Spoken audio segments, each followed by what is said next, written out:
እዚች ጋር ኬርሜላንም እኔንም ቡዜንም የጠራውበት እንዲሁም አንተንም የጠራውበት ምክንያት ውሳኔን እንድታሳውቀኝ እፈልጋለሁ። ሁላችንም ያንተን ውሳኔ ማወቅ እንፈልጋለን። እኔ ነው ወይስ ከሷ ጋር ነው መኖር የምትፈልገው? ሁለታችንም ነው ማልፈልገው ምናምን ማለት አይቻልም። ምክንያቱም አንዴ እኔም ጋር አንዴ እሷም ጋር እያልክ መሆን ስለሌለብህ መቀጠል ስለሌለብህ ገባ አይደለ? እኛ አንተን ውሳኔ መስማት እንፈልጋለን። የየራሳችንን ህይወት መኖር እንፈልጋለን። እዚች ጋር አንተ አንዴ እኔ ጋር እያልክ አንዴ እሷ ጋር እያልክ የምታሳየንን ነገር እንዴት ነው በተስፋ መጠበቅም ሆነ መኖርን አንፈልግም ሁለታችንም ገባ? እኔንም ብትሆን እንድትረዳኝ እፈልጋለሁ፣ እሷንም ቢሆን እንድትረዳ ትፈልጋለሁ ገባ? ምንም ቢሆን ምክንያቱም እኔም ሴት ነኝ እሷም ሴት ናት። ያለፈችበት ነገር አለ። በተስፋ አንተም ጋር እየደወለች ወይም ደግሞ የሆነ ነገር እያደረገች መቀጠል የለባትም። እኔም እንደዛው። ምክንያቱም ትናንትና ቢሆን እኔም ተናግሬ የነበረ አንተ ግን ምንም ያደረግከው ነገር የለም። ሰምተሃል። ዴቭም ቢሆን የነገረ ነገር እንዳለ 100% እርግጠኛ ነኝ። ግን ምንም ነገር ሪያክት አላደረግም። ስለዚህ እኔ አሁን ዛሬ የመጨረሻ ውሳኔን ማወቅ እንፈልጋለን። ምንድን ነው ፍላጎት? ምንድን ነው የምታስበው? የምታደርገው ነገር ምንድን ነው? በመጀመሪያ ደረጃ ቡዜ ትናንትና ተገናኝተን ነበረ። 1-2-3 ቀን አስበበት ያለውን ነገር አብረን እናወራለን ብለሽኝ ዛሬ በድጋሚ ስለዚህ ሀሳብ መነሳቱ ተገቢ ነው ብዬ አላስብም። አንቺ ባለሽበት ማለት ነው። አንቺ ራስሽ ለእሷ ምላሽ ሰጥተሽ መመለስ ትችይ ነበረ። አላወራችኝም። አሁን ነው እያወራችኝ ያለው። ሌላ ነገር ነበር ስታወራኝ የነበረው አንተ እስከምትመጣ ድረስ።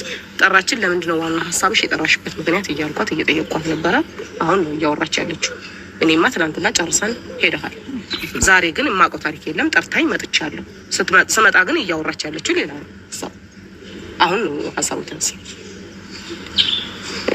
እንግዲህ ምን ብዬ ልመልሳት? ትናንትና ቪዲዮ ካላየሽ ጊዜ ስጡኝ እያለ ነበር። ጊዜ ስጡኝ ምናምን የሚለው ነገር ትክክለኛ ውሳኔ ነው ብዬ አላስብም። ከዚህ በፊትም እንደዚህ እያደረክ ነው እኛ ላይ ሌላ ነገር እየፈጠርክ የነበረው። ስለዚህ በቃ ትክክለኛን ውሳኔህን ማወቅ እንፈልጋለን። ገባ? እሱ እንድትነግረን እንፈልጋለን። አሁን እፈልጋለሁ። በእርግጠኝነት ሄርሜላም ትፈልጋለች። ስለ ሄርሜላ አስበሽ አይመስለኝም። ስለ ራስሽ ብቻ አውሪ እስቲ። ይኸውልህ ካብሽ እኔ እንደምልክ አላውቅም። አሁን ድጋሚ እንትን ማስጨነቅ ምናምን አልፈልግም። ግን ደግሞ አሁን ነው ያነሳችው ሀሳብ ትክክል ነው ብዬ አስባለሁ። ማለት እኔ ከህይወታችሁ እወጣለሁ። ከዚህ በኋላ ከአንተ ጋር አልቀጥልም። ከህይወትህ እወጣለሁ። ከህይወቴ ውጣልኝ ብዬ የራሴን ህይወት ለመኖር እየሞከርኩ ነው ያለሁት። ኦፍኮርስ በጣም ከብዶኛል። እንዴት ነው ከሚወዱትና ከሚያፈቅሩት ሰው ባንዲ መለየት፣ ከለመዱት ሰው ባንዲ መለየት ለእኔ ከባድ ነው። ግን ደግሞ ምናልባት ይህን ነገር እሷ ማወቅ የምትፈልግ ከሆነ እንዴት ነው አንተም እኔን አልፈልግሽም ወይ እሷን አልፈልግሽም አላልክም። ገባህ አይደለ? ሁለታችንም አልፈልግም መልስ ይሆናል ብዬ አላስብም። ስለዚህ ቢያንስ እንጃ እኔ ምናልባት ከቆረጥኩት ሀሳብ የሚያስነሳኝ ሀሳብ ካለ ንገረኝ። ካሰብኩት ከወሰንኩበት ሀሳብ ላይ የሚያስነሳ ሀሳብ አለ ወይ? ላይክ አንቺ ሩታን አልፈልግም ከአንቺ ጋር እቀጥላለሁ የምትልበት ሀሳብ አለ ወይስ ከአንቺ ጋር አልቀጥልም ከሩታ ጋር ነው የምሆነው ከእሷ ጋር እመለሳለሁ የሚል ሀሳብ ነው ያሉት? ይህን ነገር እኔም ማወቅ እፈልጋለሁ። ሄርሜላ ትናንትና ተገናኝተን ነበረ። ለአንቺ ምን ትገመልሽ? ቢያንስ 3 ቀን 2 ቀን ውሳኔን አሳውቀን ብላችሁ ነበር አይደለ? ስለዚህ ዛሬ በድጋሚ እንደዚህ ጠርታችሁ እኔን ማስጨነቅ አይጠበቅባችሁ ነበር። ስለዚህ አሁንም ቢሆን በደንብ ላስብበትና ነገሮች ከራሴ ጋር በደንብ አውርቼ ውሳኔን አሳውቃችኋለሁ። ስለዚህ አሁን ግን ከዚህ በላይ ዝም ቆየቴ ተገቢ ነው ብዬ አላስብም። ሰላም ጋይስ፣ እንዴት አመሻችሁ? እንዴት አላችሁ? ሁሉ ሰላም፣ ሁሉ መልካም፣ እግዚአብሔር ይመስገን። እኔ ያለሁኝ ክብሩ ይስፋ። እንዴት ናችሁልኝ? ሩታና አብርሽ እንደውም ሄርሚ ቡዜ የሚያትባል ሩታ ግን ምንድነው ሀሳብሽ? ኦ ማይ ጋድ እናንተ ትላንትና መቶ ይቀውዩ ሴት ከቤቴ ከዚህ በኋላ ድርሽ እንዳይል እንንንን ያርሽ ነው። ዛሬ ደግሞ ውሳኔው አሳውቅ። እናንተ አያችሁት? መጀመሪያ ለካ ሄርሜላ ከጣለች በሱ ህይወት ላይ ጣልቃ አልገባም አልመጣም ብላ ነው ያሰበችው ትላንትና ማለት ነው። ግን ቪዲዮ ማታ ከተለቀቀ በኋላ ተረበሸችው። ምስኪን ነፈር። አይ ሩታ በቃ አብርሽ ከሄርሜላ ጋር እንዲሆን አትፈልግም። ጋይስ አይታችኋላ? ሩታ ጥሎባት ማለት ነው። አብርሃም ከሄርሜላ ጋር እንዲሆን አትፈልግም። ይሄ ደግሞ ግልጽ ነው።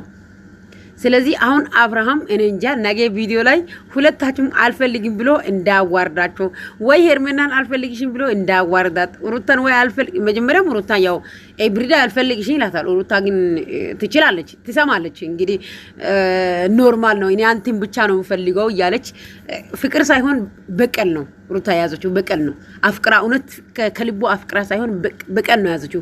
ለምሳሌ የምትወደው ሰው ካላችሁ ለምትወደው ሰው ስትሉ የሆነ ነገር ትተዋላችሁ።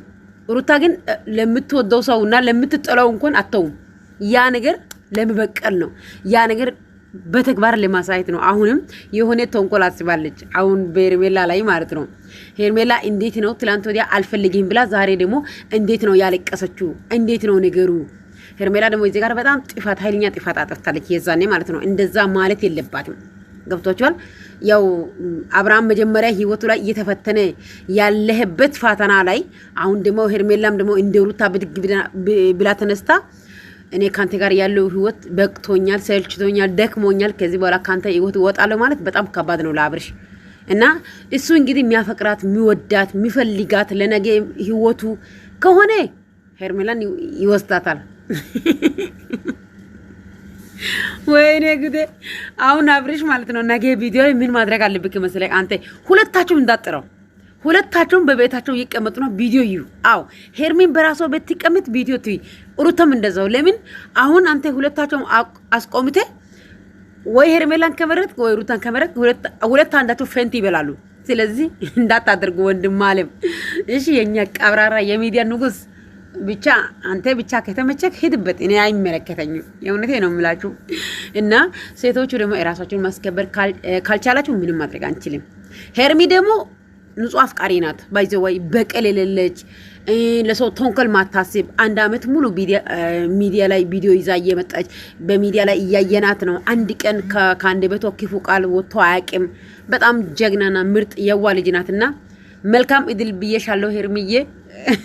ጉድ ላክ። እንግዲህ ምንም ማድረግ አልችልም። አብርሃም እንግዲህ ኢትዮጵያ መንግስት አይደለም እንግዲህ ምርጫ ውስጥ እንግዲህ የሄርሜላ ወደንስ ከበለጠ ሄርሜላ ወደንስ ነው ሄርሜላን ወደ አብርሽ ማቅረብ የሚችሉት። የሩታ ወደንስ ከበለጠ ደግሞ ሩታ ወደንስ ነው ወደ አብርሽ ሩታን ማቅረብ የሚችሉት። ስለዚህ ሂዱበት። እኔ ኮንኩ እንዋጋ ብዬ ዝም ይላል። ለምን እኔ የቀብራራው ኦዲየንስ ነኝ፣ የቀብራራ ወዳጅ ነኝ። ስለዚህ ሴቶች ደግሞ የሄርሜላ አድናቂ ነኝ። ባይዘዋይ ሩታን ይሄንን ያክል ያው አድናቂው አይደለም፣ ጀስት ሴት ልጅ ስለሆነች አንዳንዴ የምታደርገው ነገር ያሳዝነኛል እንጂ የምትገብረው ነገር በጣም ነው የሚያስጠላው። ባይዘዋይ ሩታ ሚዲያ ላይ ስትመጣ በጣም የዋና ምስኪን ሞኝ፣ በጣም በቃ አንገቷ ደፍታ ነው የመጣችው። ግን ከአንድ አመት በኋላ ምላሷ አወጣች። ሰው መሳደብ ጀመረች፣ በጥፊ ማምታት ጀመረች፣ ሰዎችን ከፍ ዝቅ ማድረግ ጀመረች ከአንድ አመት በኋላ ማለት ነው። ስለዚህ በዛ ባህሪው ነው ትንሽ ያልተመቸኝ እንጂ የሄርሜ አድናቂ ነኝ። የቀብራራው ደግሞ ፈረስት አድናቂ ነኝ። እና እወዳችኋለሁ ጋይስ። ሰብስክራይብ አድርጉ፣ ላይክ አድርጉ፣ ኮሜንት ጻፉ። እንግዲህ ጉድ ላክ ብዬሻለሁ። ሄርሜ ግን የውስጣቸው ነገር ሚዲያ ላይ አውጥታችሁ ብትናገሩ ሞር የተሻለ ነው። ሩታ ደግሞ ሁሉ ጊዜ አብርሃም እኔ ጋር መተው እንደዚህ ያደርጋል አትበይ።